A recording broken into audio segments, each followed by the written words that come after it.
Longlegs, directed by Oscar Perkins, released July 12th, 2024, is about FBI agent Lee Harker assigned to an unsolved serial killer case that takes an unexpected turn, revealing evidence of the occult. Harker discovers a personal connection to the killer and must stop him before he strikes again. This is an A24 movie that fits the bill as it's very artistic and art house sort of filmmaking as you'd expect from the studio. Just look at this director. He's art house personified. Look at that mustache. Before I talk about this movie, I just want to put you in the mindset of the general audience as this movie was making its marketing. Longlegs came out of nowhere with some of the best sneak peeks and posters that were truly terrifying. I specifically remember this video. The video was short and all it showed was a woman rubbing her belly with a knife, and that was all I needed personally. My ticket was bought and sold and I was going to be there day one, which I was. I'm pretty sure I'm not saying something blasphemous when I state that Longlegs was very underwhelming the first time that I actually went and watched it. That was the majority of what people talked about when I was seeing all my favorite critics on YouTube.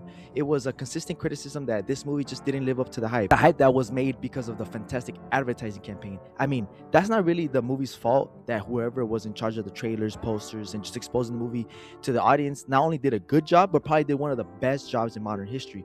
I really can't think of many movies that were, one, an original horror movie, two, an unknown director behind it, and three, a movie that came out of nowhere to garner this much attention in so little time. So yeah, the odds this movie was going to live up to the expectations were very low from the beginning. For me personally, I believe this movie was going to be like Seven, with the more wild and sinister villain played by Nicolas Cage, titular Longlegs. I was super excited as the trailers really made me think it was going to heavily focus on Longlegs and Detective Lee trying to capture him, but it wasn't. I really thought it was gonna be like a cat and mouse game. That's not ultimately what we got. The movie was less of a gritty detective catching a sadistic serial killer and more of a supernatural mystery surrounding missing girls. I left the theater like many others, not hating this movie. I actually liked it and I enjoyed it, but I was a bit disappointed. Is that something I should hold this movie at fault for? The answer is no. Usually the director is not in charge of the trailers and such, so it's not his fault that it didn't meet these expectations I made up in my own head of storylines that were never there in the first place. Regardless, Longlegs was a victim of its own success in a way, and really didn't stick around any longer than its initial theater run. Oscar Perkins, the director, dropped The Monkey not even a year later, and Keeper later that year. So it felt like Longlegs came and went without leaving an imprint in the zeitgeist like everyone thought it would. For whatever reason, I decided to go back to this film in February, almost 2 years after its release, not being weighed down with, like I said, expectations, hype, and anticipation. I rewatched Longlegs, and let me tell you, it is way better the second time. Obviously, since I'm making this video, I loved it. This isn't the first time a second viewing has made me flip on a film almost instantly, as was the case when I watched Nope by Jordan Peele. I was underwhelmed as I was expecting more complicated and twisty story that just wasn't what Peele was going for. So on a second viewing, I got to really chew and sit with what was actually given to me instead of what I wanted. This is a very similar experience. I got to enjoy this movie for what it was instead of what I assumed it would be. Longlegs just clicked for me on the second viewing. I felt even more on edge, more frightened. I caught the terrifying background imagery throughout the film where I didn't in the first viewing. I still like the ending and the lack of Longlegs though. I don't think the creators knew what gold Nicolas Cage as Longlegs would be when the script was being written, or else he would be on screen much more. I'm happy that there's going to be a movie about Longlegs being made, and I'm pretty sure Nicolas Cage will be the main character, or at least the main villain. That being said, I actually love how supernatural the story goes, and I love that even in the first viewing. Now, I don't want to defend this movie and say that the director made it so that it was meant to be rewatched on purpose, but why would a director make a movie for it to be viewed once, you know? Especially since Perkins hit the devil in the background of many scenes like 14 times.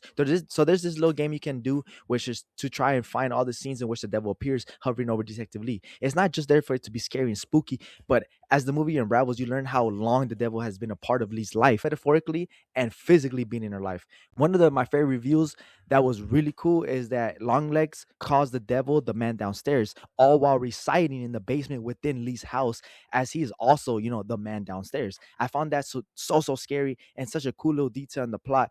Now, this isn't a perfect movie because if it was, it wouldn't take a rewatch for me to think that it was even considered a good movie in the first place. Some flaws I really do not like are some of the dialogue and some obvious reveals, like the mother was being involved.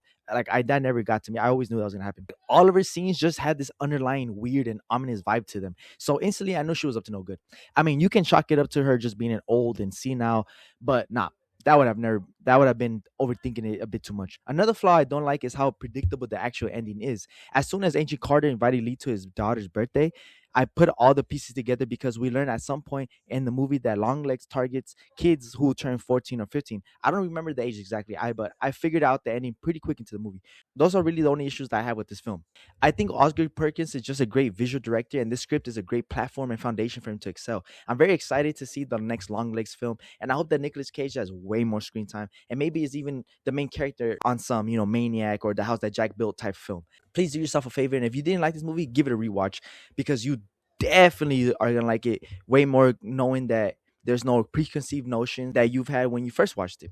I guarantee you they hindered your first experience of it. You like it on first viewing? Hey, just watch it again. Peace out.